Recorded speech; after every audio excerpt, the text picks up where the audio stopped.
but when I looked at the film going into the game, the quarterback scared me a little bit with his athleticism, him being able to break away from free rushes that was coming at him was scary. I told the guys, I said, look, if you come free, don't mean you're going to get him. You got to go to his upfield shoulder. And so that was scary. And the running back, we knew arm tackles wouldn't tackle him. He would run through and make the first guy miss. So we didn't play great by any means, but they had a lot to do with that as well.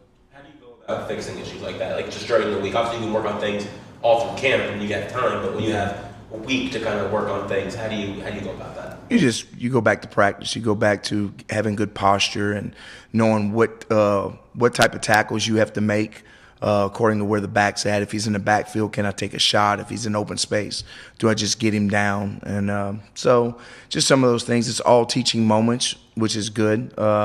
Really, I was probably, in the Florida game more worried about missed tackles than this last one, but they did have something to do with it. So they got some good players. To the eye, it looked like the Bigs were having a little bit of trouble with the heat all night. Did you see it that way?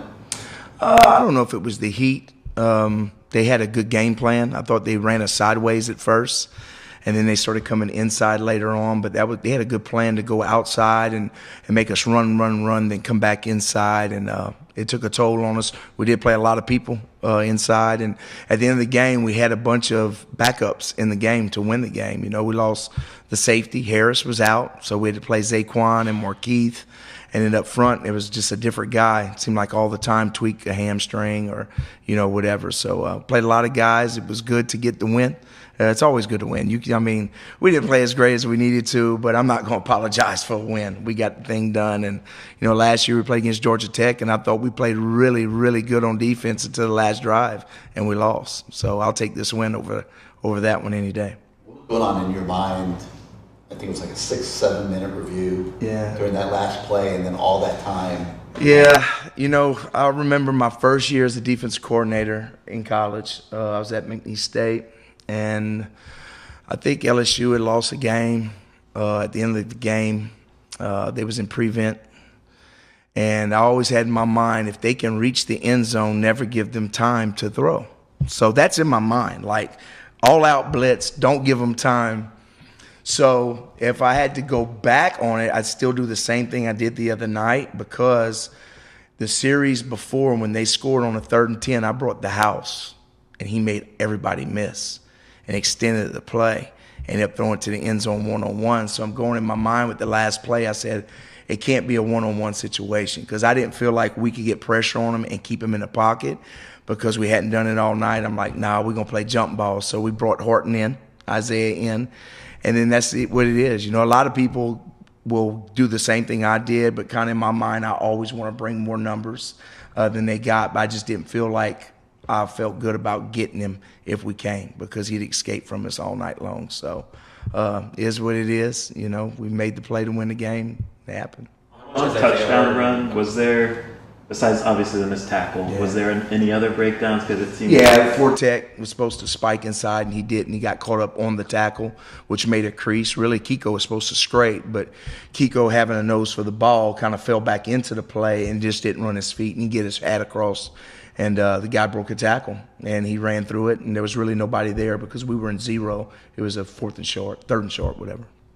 Just on that Hail Mary at the end, how often does Isaiah Horton practice at that, and what did you tell him? Well, you can't ever practice that live, because you're not going to get offensive receivers to go and jump with you, because you're going to get injuries, So we've gone over it a bunch of times with him about where we're going to put him in a 3-by-1 set, and after that, it's just him relying on his ball skills. You do have something on tape now for the other DBs, because we had 2 DBs that should have shielded their guys, which probably would have made it cleaner for Horton to get the jump that he needed to. But there were so many bodies around each other, it was hard to get a jump. So the good Lord was with us, is all I can say. He's there because he has the best vertical on the team. He's the biggest guy. We don't have no big DBs, So we've got him and Riley, or the 2 guys that we would use as jumpers. And him playing wide receiver, he probably goes up for a lot more balls than Riley, but I also think Riley can do it as well. But, our tallest DB might be 6'1", so we need to get the biggest guy out there that could jump up and get the ball. So we got it done. I was really more upset with the second to last play, because we were supposed to be spying on the quarterback, and we rushed in there and got him. He got down there with a run, so we have to correct that. There's a lot of teachable moments, but the guys played hard. I never saw on the sideline panic. I never saw it in their eyes. I think they thought they could win all the way to the end. We have confidence in our offense that they can go down the field as quick as they need to. And if you ask them the same thing, they rely on us when a big play needs to be made. So it was definitely we played off of each other. In the first half, I don't think we played complementary football. Every time our offense did something bad, we didn't respond. We didn't handle sudden change real well. In the second half, that was, I think, the biggest tell, is that we kind of played off of each other. They had a pick. They ran all the way down there. We stopped them in 3 downs and went for a fake field goal. We stopped them, so we played better complementary football. I think they scored 3 points in the third, and they scored a touchdown in the fourth. So we didn't get a third quarter shutout, but we held them to 3, and then we won the fourth quarter, and that's why we won the game. So second half, we played a lot better. Still not perfect, but we played with a lot more complementary football with each other. I feel like the nickels are performing lately. It seems like that's an area where maybe teams are attacking recently. Yeah, Porter has to take a lot of reps in there, and Jadis is trying to get some as well. So we'll keep working it. It's they're doing different things. A lot of times it wasn't their fault. It was other guys' fault. There's a lot of times the corner should be passed. They should be passing off wide receivers and things like that. So they're getting used to the position. We're 4 games in. We got to get better, and we're work in progress. I keep saying that. I mean, we're 5-0, which is awesome, but we're still not playing our best football, I think, as a complete team, and hopefully we'll get there. Malik Bryant, kind of talk about his progression and the strides he's made this season so far. He can rush the passer. He's athletic. He did a good job the other night, and seemed like every time he gets more and more play opportunity, he's playing better. So we needed him because we were down some defensive linemen, We'll get Bane back this week, which is awesome. We've been playing without him. So, Malik's playing really well. So he'll be, of course, playing a lot more this week, and also Bane.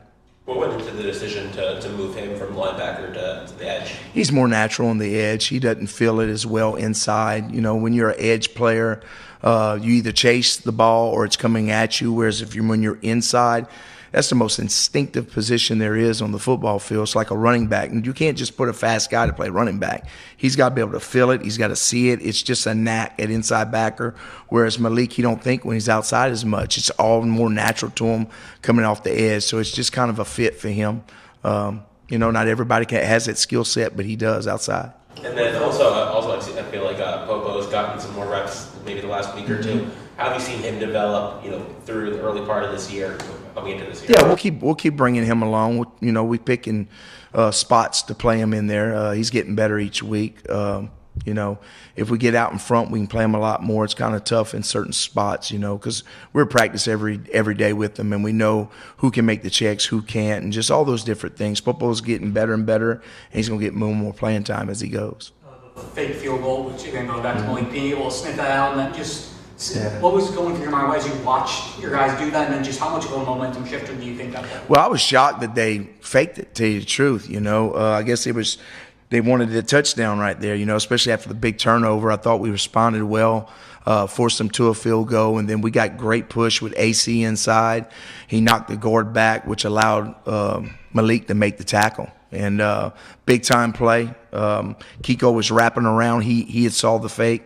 He was coming around for the tight end, but all they needed was 3 yards for a first down. So it might not be a touchdown, but it could have been a first down, which would have extended the drive, of course. Adding a guy like Bane back to the mix that can play multiple positions on that D-line, how good is that for you? Oh, it's great. Going in, you got a guy coming back that's a freshman All-American like that, and then he's gone in the first series of the Florida game. So, of course, we were dependent on him, but we've had a bunch of depth at that position, and it seemed like he's coming back at the right time, and others might be a little nicked up, so it's good to have him back. Running back Ott, what type of challenge does he pose? He's good. He has good hands. He catches the ball really well. He's a slasher. A little different than the guy last week. The guy last week was hard to see him. He was low to the ground. He was really, really strong. This guy's more of a slasher, out the backfield, catch the ball. So it'll be another tall task, Their quarterback is more of a pocket guy. He's not a runner. So whenever you got a quarterback that's a dual threat and you have a running back like they had last week, it's always tough. You know, it's tough on you. And then I really thought their tight end was good last week as well. They have multiple tight ends at Cal. They have one, they call him Baby Grunk. He's more of a big guy, and then they got one that's kind of a hybrid wide receiver tight end who's going to prevent a challenge. He's going to cause a challenge for us, so we'll have to cover him probably with DBs and not linebackers because he's going to cause some problems for us. Anything else for Coach Guidry? We won the game, guys. There you go.